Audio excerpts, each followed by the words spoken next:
Alhamdulillah kalau perceraian tuh nggak ada menang ya, nggak ada yang kalah karena perceraian itu memang kesepakatan. Jadi memang yang bersangkutan mau cerai, saya juga mau cerai dari awal. Jadi kalau kemarin memang putusannya adalah tinggal ikrar gitu. Jadi saya tinggal nunggu aja ikrarnya gitu. Putusannya per tanggal berapa keluarnya? 3 Agustus kemarin gitu. Jadi ya saya bersyukur bahwa artinya pertama kan vonis KDRT-nya udah clear ya.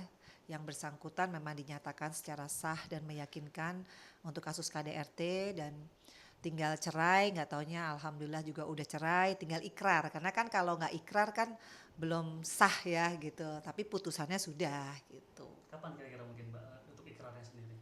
Jadwalnya sudah ada atau belum atau Oh gimana? nggak tahu, kalau ikrar itu kan karena yang bersangkutan menalak cerai, sepanjang sepengetahuan saya adalah yang bersangkutan harus membayar dulu idah dan mutah yang sudah ditentukan oleh hakim kan kemarin gitu. Jadi ikrar akan bisa dilakukan kalau memang kewajiban yang bersangkutan sudah dijalankan seperti itu. Oke, idah dan mutahnya jumlahnya 30 juta bener Mbak? Pengen mungkin? Aku kurang tahu ya, mungkin ditanyain ya, karena aku takut salah bicara, tapi kurang lebih sih angka-angkanya seperti itu gitu. Itu memang dari turutan dari Mbak Vena sendiri kepada pihak sana atau gimana Mbak Vena? Jadi gini, aku kan punya tim kuasa hukum ya. Pada saat kita ditalak cerai itu sesuai dengan Undang-Undang Perkawinan, kompilasi hukum Islam. Kalau laki-laki menalak cerai berarti dia ada kewajiban, yaitu mutah, idah dan kemarin ada madiyah yang saya ajukan gitu. Jadi tentang jumlahnya berapa saya specifically-nya saya nggak hafal, tapi itu sebetulnya bentuk dari beberapa memang yang menjadi hak saya dan juga ada beberapa hal yang kita anggap ya sama tim kuasa hukum memang wajar untuk kita ajukan gitu. Tapi kan kembali lagi kepada keputusan hakim. Jadi kalau saya sih sebenarnya bukan masalah berapa nilainya. Kalau saya sih yang penting cerai gitu. Karena kan dari awal dengan kasus KDRT ini tentunya nggak mungkin lah perkawinan seperti ini dipertahankan. Jadi justru saya pengen kalau bisa ikrarnya tuh cepet gitu supaya juga ya udah selesai lah udah nggak ada apa-apa lagi gitu. Oke, kabarnya hanya 2 nafkah yang dikabulkan oleh majelis hakim, Mhm, satu mhm. lagi tidak dikabulkan, gimana mungkin tanggapan dari Mbak Vena sendiri? Iya nggak apa-apa karena dari awal kan bukan masalah uang.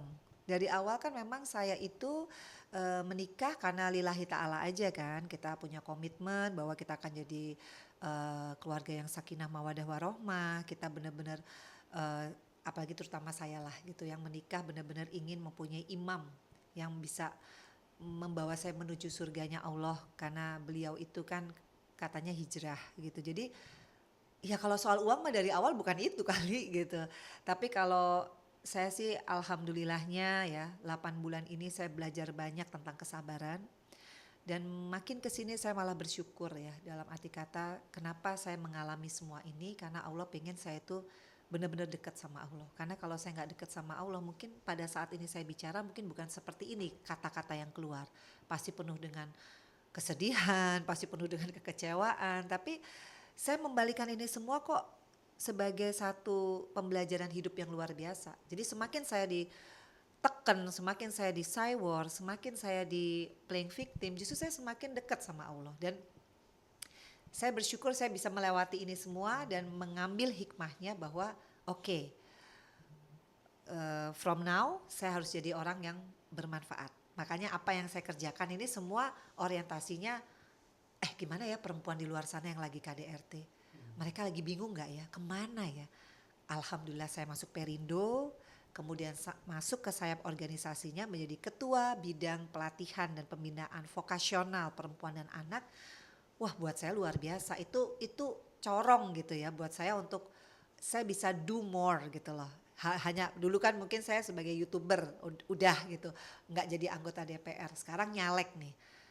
Ya mudah-mudahan dalam waktu dekat saya bisa ke Dapil, saya bisa meresmikan rumah aspirasi saya dan insya Allah saya bisa mewujudkan nanti kalau jadi anggota DPR RI bisa masuk Komisi 3 kalau Allah mengizinkan ya. Karena saya pengen banget, memang regulasi ini penting ya buat kehidupan perempuan Indonesia. Maksudnya banyak sekali undang-undang tapi pelaksanaannya, SOP-nya, kemudian bagaimana urut-urutannya dalam proses hukumnya, memang perempuan Indonesia itu mesti unite gitu, mesti kompak. Harus ada gerakan nasional untuk sosialisasi undang-undang KDRT itu sendiri. Karena Ada undang-undang udah lama, tapi pelaksanaannya orang tuh kayak masih bingung gitu. Ini mesti mana dulu ya? Mesti visum dulu, apa mesti lapor polisi dulu ya? Habis itu kalau di playing victim kita mesti ngapain ya? Kalau dilaporin balik kita mesti ngapain ya? Ada nggak yang membela kita? Kita aman nggak ya? Nah, menjadi korban KDRT aja udah setengah mati loh mas. Menghealing diri sendiri, nggak gila aja udah bagus.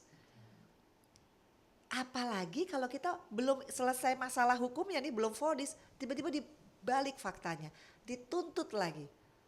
Wah itu kalau mentalnya, imannya nggak kuat mas, aduh saya nggak bisa ngebayangin. Mbak Vena Gitu. mungkin berarti dengan masuk ke sayap organisasi ini Iya. menjadi cara untuk menyembuhkan luka hati Mbak Vena sendiri. Iya, karena kesedihan itu kita harus switch. Makanya kan sebetulnya kalau orang nanya, kok Vena baik-baik aja?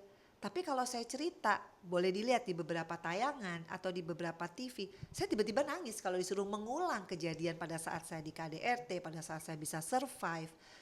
Itulah yang namanya kena psikis.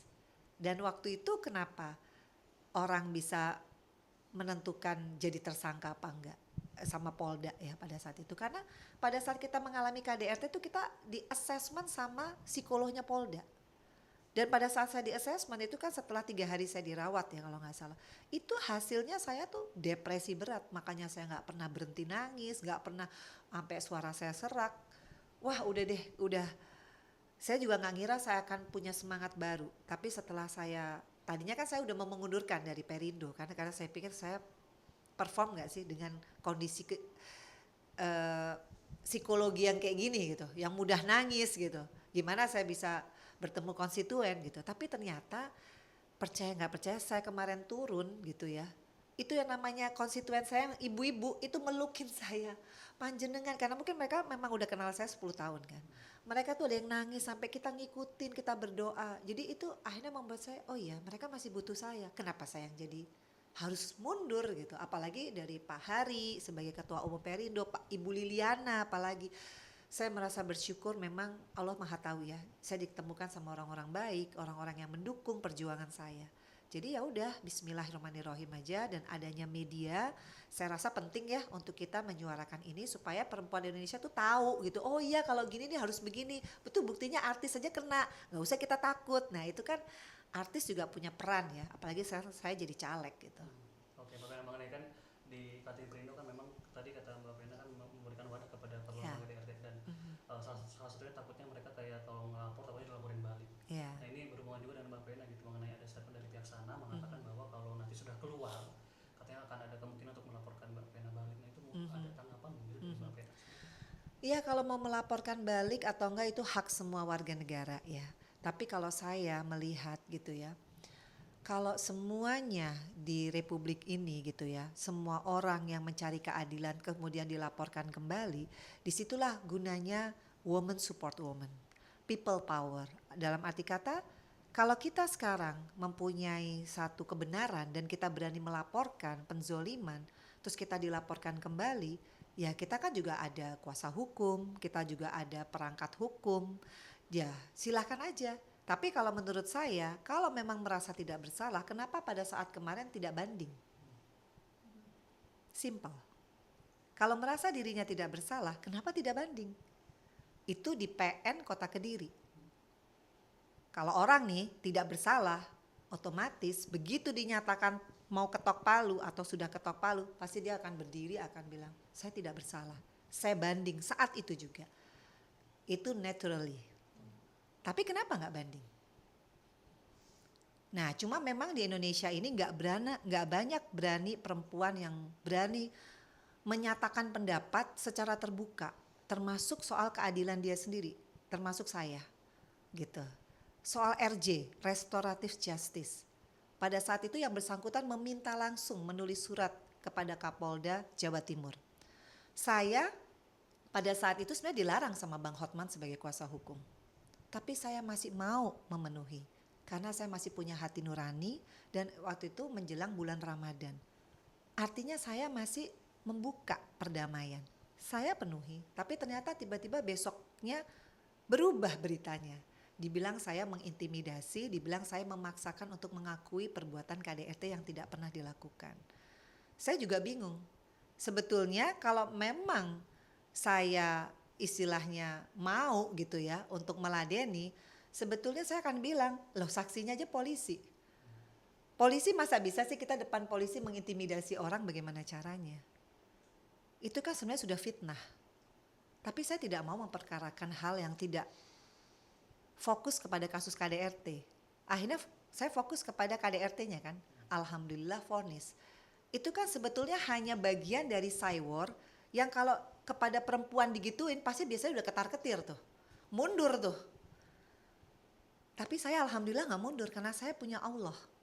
Jadi kalau saya digituin sama pihak dari mereka, saya justru malah berpikir, oh inilah ujian kesabaran saya. Jadi saya harus minta sama Allah kekuatan. Dan akhirnya vonis kan.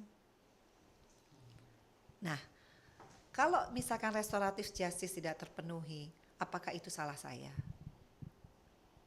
Dia meminta restoratif justice tapi dia sendiri yang tidak mau melakukan restoratif justice. Restoratif justice itu harus ada pengakuan, Mas. Kalau nggak ada pengakuan namanya bukan restoratif justice. Dan pengakuan itu memang harus di-assess loh. Harus ada prosedurnya. Habis pengakuan harus ada lawyer to lawyer, bikin kesepakatan. Itu pun dari pihak kepolisian nggak bisa langsung membebaskan. Itu harus ada assessment, apakah yang bersangkutan membahayakan korban atau tidak. Kalau membahayakan, ya mungkin tidak bisa langsung serta-merta dibebaskan. Nah begitu tahu penjelasan itu kan malah nggak diakui. Ya saya juga jadi bingung lah, jadi pertemuan ini gunanya buat apa? Polisinya juga bingung sih gitu, tapi kan apakah itu terus kemudian saya diputar balikan fakta, kemudian saya marah-marah, kemudian saya tidak fokus kepada permasalahan KDRT kan enggak. Saya tetap tenang, akhirnya sampai putusan. Nah sampai putusan kita tunggu seminggu 2 minggu, ternyata nggak ada banding. Berarti kan kalau nggak ada banding artinya apa? Nah, gitu. Jadi saya juga agak bingung ya. Inilah pembungkaman. Inilah pembungkaman perempuan di mana mental sih. Tapi saya bilang selalu sama teman-teman, nggak usah takut sama makhluk. Kita harus takut sama Allah aja. Ya sepanjang kita benar, mau dilaporin kembali atau enggak, walahu alam. Pokoknya saya di sini ngelihat prosedurnya semua sudah saya jalankan dengan baik dan benar. Kemudian ada putusan pengadilan, tidak ada yang banding. Begitupun sekarang ya, putusan dari pengadilan agama. Kita lihat aja banding apa enggak. Kalau tidak banding, ya berarti kan sudah setuju dengan putusan itu. Ya saya juga sudah setuju. Saya aja tidak pernah merasa harus, oh iya kayak ini harus. Saya tetap fokus aja, apa sih nih KDRT, putusannya harus seperti apa. Saya harus memberikan kesaksian sebagai korban saksi ya, saksi pelapor gitu. Jadi saya ikutin semua prosedur hukumnya gitu. Oke, Mbak, mungkin sedikit sorry Mbak mengenai bid'ah dan mut'ah. Mungkin ini kan sempat ada statement juga dari pihak sana mengatakan kalau lagi di dalam itu kan belum bisa membayar dan juga baru bisa membayar sekitar 200.000 aja. Mungkin ada tanggapan dari Mbak Vena? Bagian tadi Mbak Vena bilang nggak terlalu peduli dengan hal seperti uang itu yang. Jadi gini, kalau dalam putusan pengadilan agama itu yang memutuskan bukan Vena Melinda, yang memutuskan adalah hakim. Kemudian itu kalau ada hal-hal yang sekiranya ingin disampaikan bukan kepada saya, ya kepada hakim sebetulnya. Jadi kan kita tahu ada konsekuensi. Kalau kita berani menolak cerai seorang laki-laki, dia harus bayar kewajiban. Ya kalau dia tidak mampu membayar kewajiban, dia harus tahu dulu konsekuensinya apa. Ngerti gak sih Mas? Kan kita mau membuat sesuatu, oh konsekuensinya harus bayar nih. Ya dia harus persiapkan dulu sebetulnya gitu. Kalau emang benar-benar punya niat untuk menceraikan. Karena kan memang undang-undang mengatur itu. Jadi nggak bisa komplain ke saya, komplainnya ke pengadilan aja gitu. Nah kalau komplain pengadilan bentuknya seperti apa sih, ya banding. Kalau memang nggak setuju dengan putusan hakim. Jadi jangan saya yang dicari gitu. Kamu jangan inilah, kan yang nentuin 30 juga bukan saya kali ya, nentuin kan hakim gitu. Saya juga jadi agak bingung sih gitu. Mengenai yang kan ini hasilnya talak 1 Mbak, bukan langsung talak 3 kabarnya. Gimana? Katanya talak 1 hasil dari bukan langsung talak 3, itu ada tanggapan mungkin Mbak Vena mengenai itu? Nggak tahu deh. Kalau soal talak 1, talak 3, pokoknya buat saya sih, saya pengen cerai.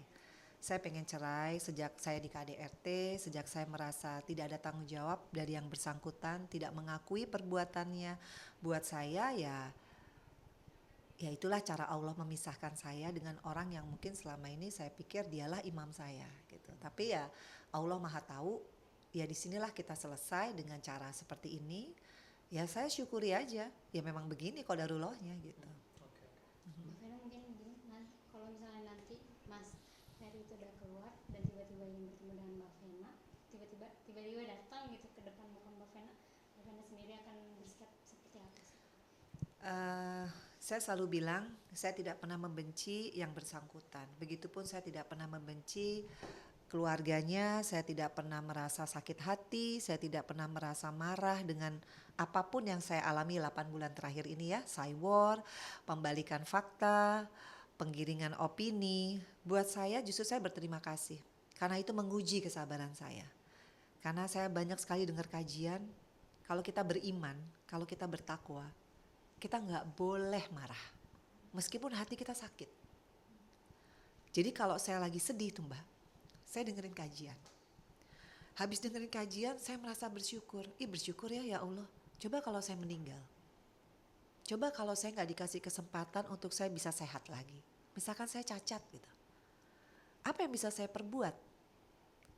Tapi Allah Maha Baik. Saya masih dikasih dalam keadaan saya seperti awal saya belum menikah.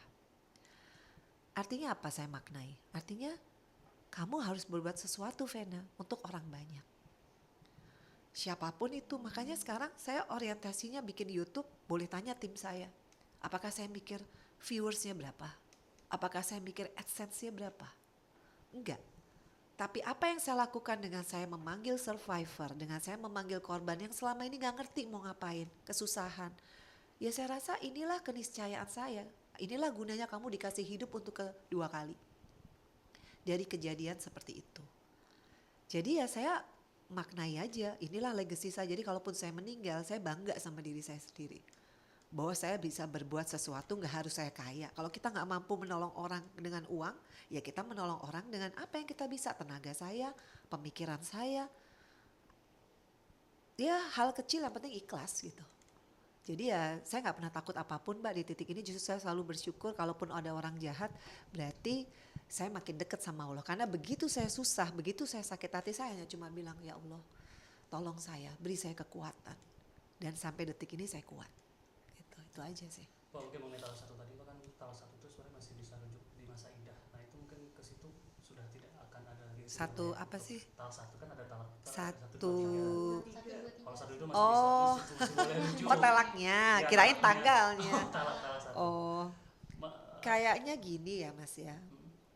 Saya itu di titik dia tidak mengakui, sebenarnya saya tuh sadar banget gitu bahwa ini bukan imam yang saya cari buat hidup saya gitu. Jadi kalau mau talak 1, talak 2 ya nggak sampai ke sana kali. Karena saya udah merasa bukan dialah orang yang tepat gitu.